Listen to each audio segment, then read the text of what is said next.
Welcome to the Seller Roundtable e-commerce coaching and business strategies with Andy Arnott and Amy Wees. Let's talk about Pinterest. What do you do on Pinterest, Andy? Well, so I haven't really used it very much for my retail products, which is stupid because that's where the biggest effect is. I've been trying to use it for the software and that has not worked very well, but that's because it's not like a geek, marketing type audience. It's very much more of a retail DIY, mom, it's like my wife, Molly, she, loves her Pinterest. So I do too. yeah. That's why their demo is like 80% female. That being said, we are going to integrate that a lot more next year, because now that I've seen the writing on the wall for, with PPC and things like that, the return on investment on PPC is just, every single month going down. So we're probably going to divert more, actually do some paid Pinterest stuff, to our Amazon listings. We dabbled in that a little bit. But some of our products are they're a little bit, they're not risque, but they're some of them are like, anyway, they're not the run-of-the-mill like pen, so it's like there's some restrictions and things that we have to do, so it's a little more iffy on how we can advertise and things like that, and we don't sell dildos. I was waiting for that comment. You just said dildos live. Sorry, I was just preempting. I know somebody was going to be like, what do you mean? So Carol says she would love to see us do a walkthrough on Pinterest on a future roundtable. So That's awesome. I should reach out to Rachel Ingham. I love her Pinterest strategizing. She does very good things. So why Pinterest, right? If you have a product that is a home good, that is a something that could be used in a kit to do something, to make something DIY, something that's for birthday parties or events like weddings or baptisms or anything, you are missing out if you're not on Pinterest. And why Pinterest instead of Facebook or any of the other social platforms? Simple, because a Pinterest pin lives organically forever in internet terms. And Pinterest pins, unlike a lot of other social media posts like Facebook posts, Instagram posts, et cetera, show up in Google searches. And they show up high in Google searches. So, make sure that you're getting out there. And just like you would go on Amazon and search and use the search bar and see what's relevant out there. And we've talked about that during this live. We're talking about like, hey, make sure that you're looking at other keywords outside of your main, like green coffee mug. What else is that green coffee mug? Could it be used for other things? Is it a good gift? What is it, right? And what could be used for? And make sure that you're creating content, and you can even advertise on Pinterest, but find those keywords, start typing in Pinterest and see what shows up in the search bar. And you would be surprised. And then look at the results and see what within those results, where do you see your product fitting in?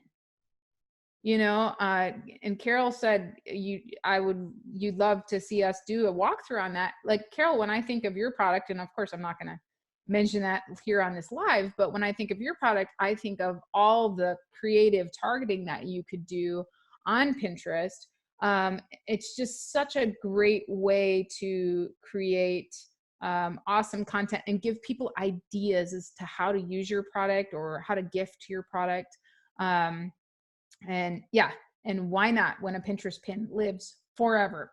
The other thing that you can do with Pinterest advertising is, because people go to Pinterest not necessarily to shop, but more to get ideas and then come back to those things later.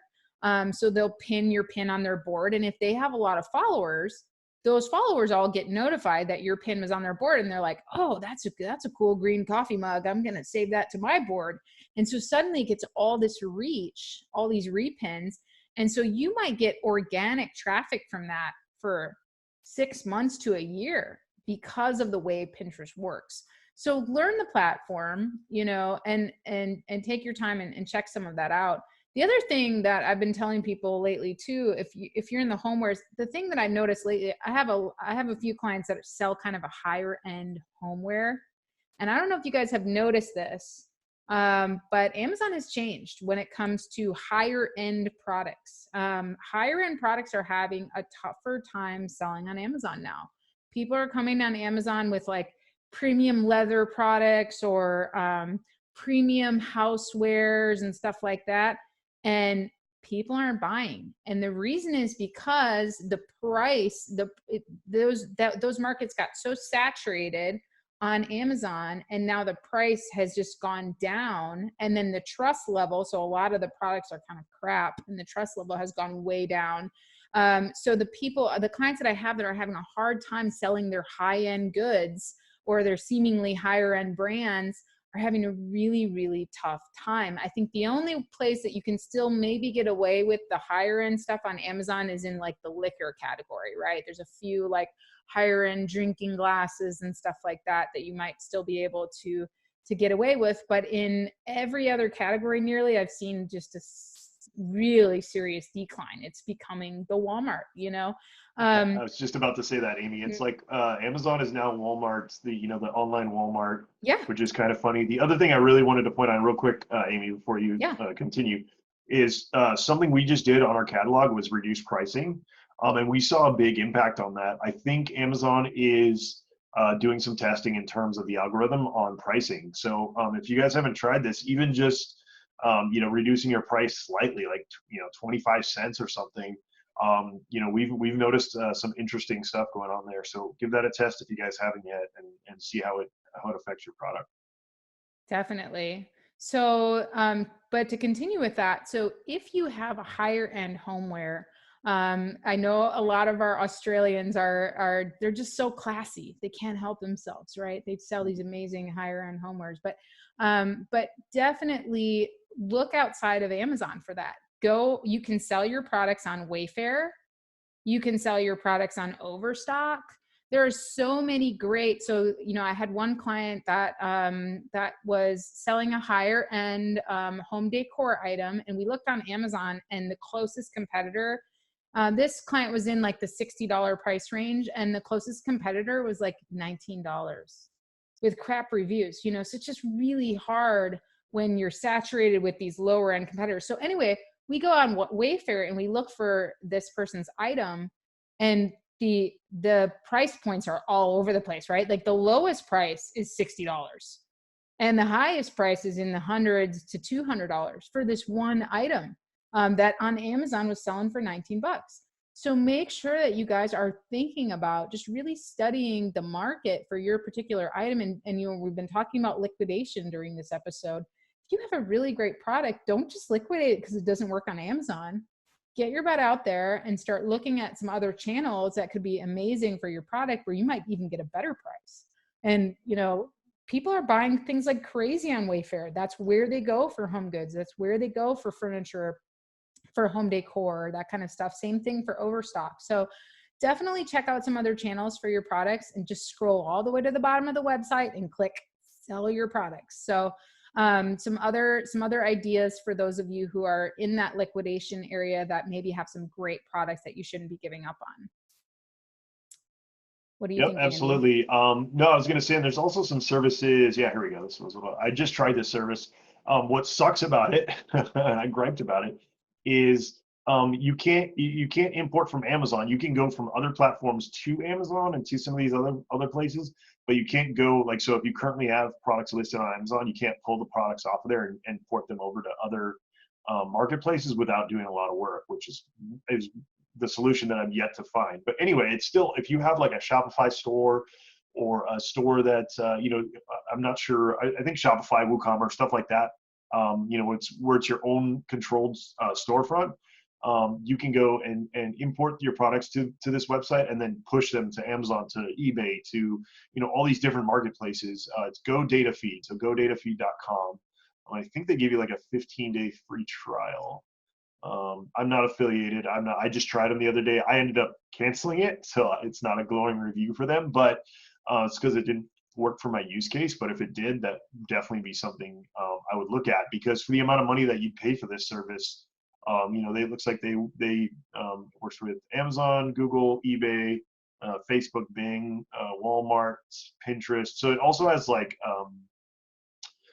tie-ins to like all the marketing platforms where you can like push a few buttons and push ads out. And don't forget, Andy, about third-party logistics warehouses. So you can put your products in a warehouse, and then you can use partners, major partners. Like, don't rule out UPS and FedEx. We've been using the UPS e-fulfillment, and so far it's been pretty flawless. Like, we used to merchant fulfill all of our stuff ourselves, and now we have our products in a warehouse, and then we send them by shipment to UPS e-fulfillment, and then they can send to anybody.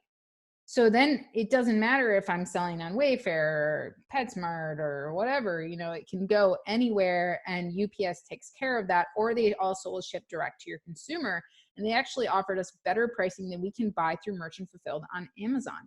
So, definitely don't rule out those other partners, and don't feel like you have to, fulfill through Amazon. There's plenty of warehouses out there. I mean, ask your shipping provider. I know, like Brownstone, they have several warehouses. So, and often you can keep your stuff in those warehouses, especially during Q4 when Amazon is charging out the wazoo. Sometimes you can really save by going with a third-party warehouse. Yeah, Kevin makes a really good point here. And Kevin, this is why we've actually done a lot of disposal of our inventory, because we're also in a niche like you where we are constantly hijacked. So that is something else that needs to be, that there needs to be a solution for that. I actually have some ideas on that. Some things to do with like repackaging. And maybe Andy, tell them what you're talking about, because everybody else can read what. Sure. So in other words, say that you're a seller and you sell, the dual insulated water bottle, right? But it's pretty run of the mill, but you've got your logo etched on it or whatever. What Kevin is saying is that he's afraid to sell that inventory off on liquidation, because then those people will just come back and hijack that listing on Amazon, try to sell it back on that same listing that you worked hard for to get it there. And now they're coming in and getting your stuff, for pennies on the dollar, and then capitalizing on what you paid for and all your hard work. And that was always the problem with the launch sites, right? Like Jumpsend and stuff like that was the big problem, is people were buying this stuff on liquidation prices, and then they were jumping on the listing. Yeah, luckily now with things like, Clear, or Project Zero and Clear and some of the other stuff that Amazon's rolling out, that's getting a lot harder for people to do now. But it is definitely a concern, and something to think about. But it seems like to me, majority of the people who are doing, liquidations on the people who are getting out of Amazon, I would say that's the biggest group. There's definitely, sellers that want to liquidate some items. But like I said, I think we will have some solutions for that. I've got some solutions that I thought of in terms of, repackaging. Maybe in the future we see a lot of possibilities there without going into too much detail to tip our hats. There's a lot of cool things that we might be able to do in that space. Definitely. Yeah. And Lisa's asking for a few recommendations for third-party warehouses. I mentioned Brownstone International. They work with McKinsey Services. They have some great warehouses. But as with any provider, if it gets too saturated, it might not be the same level of service.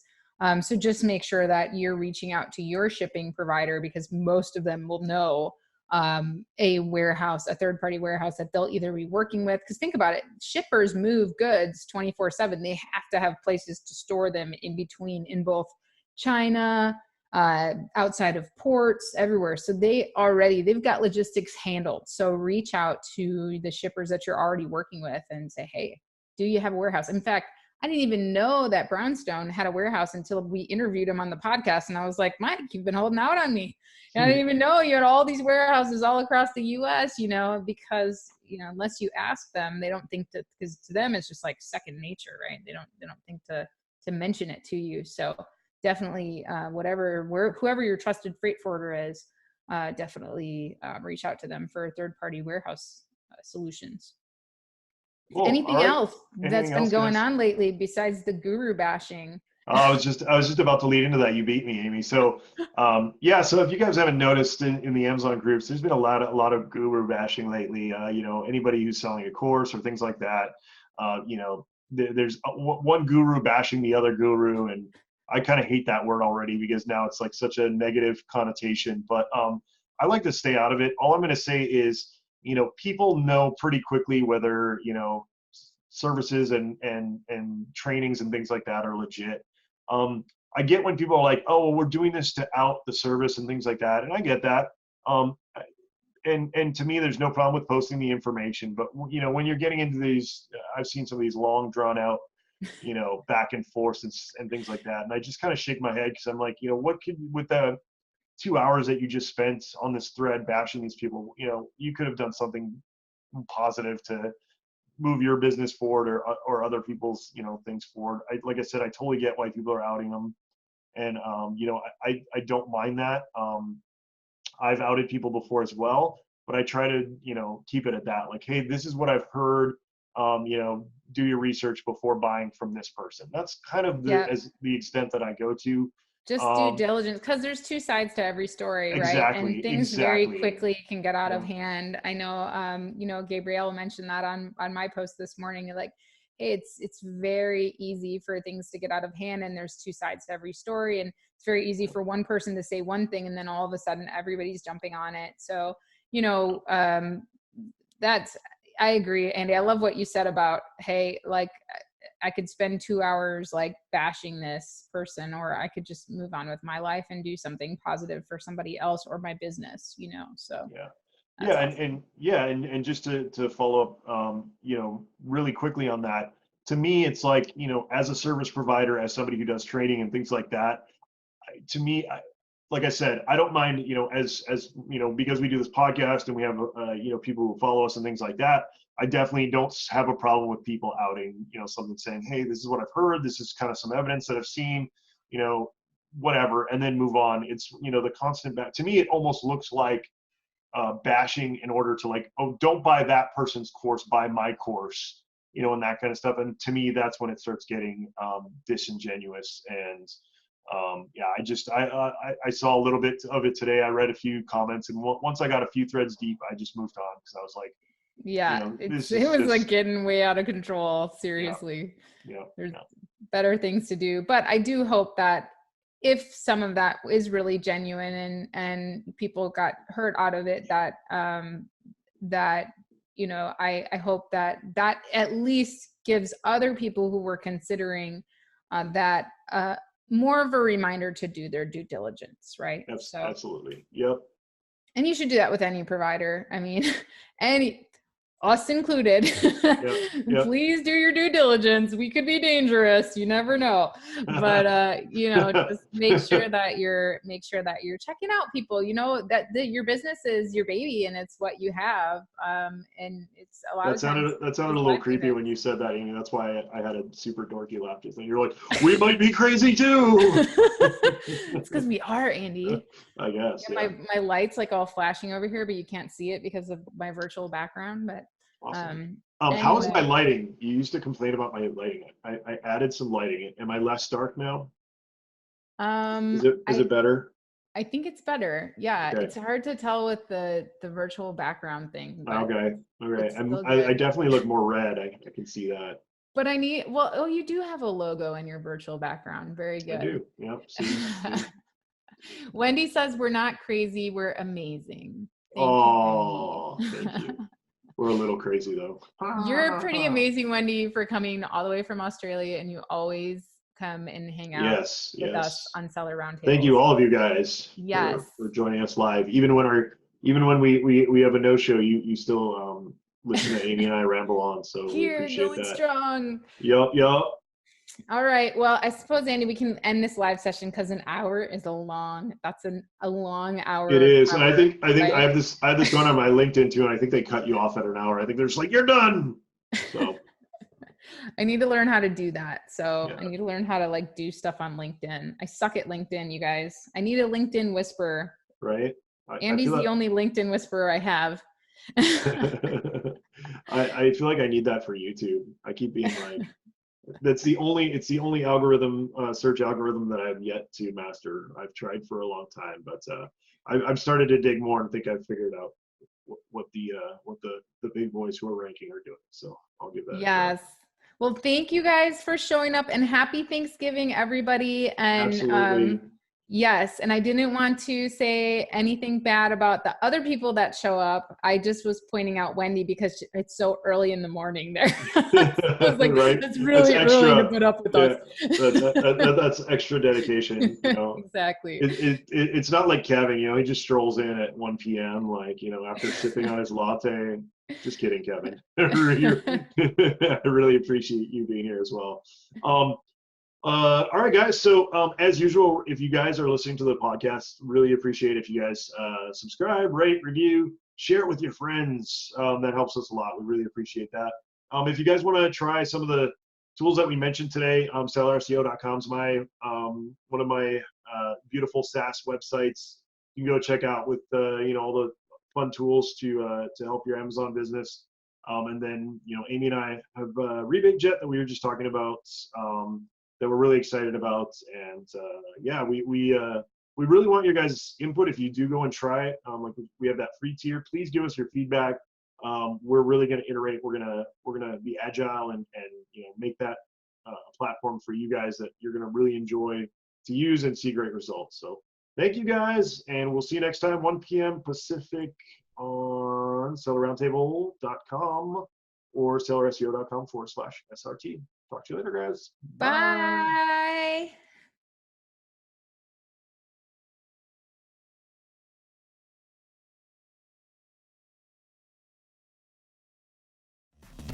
Thanks for tuning in. Join us every Tuesday at 1 p.m. Pacific Standard Time for live Q&A and bonus content after the recording at sellerroundtable.com. Sponsored by the ultimate software tool for Amazon sales and growth, sellerseo.com and amazingathome.com.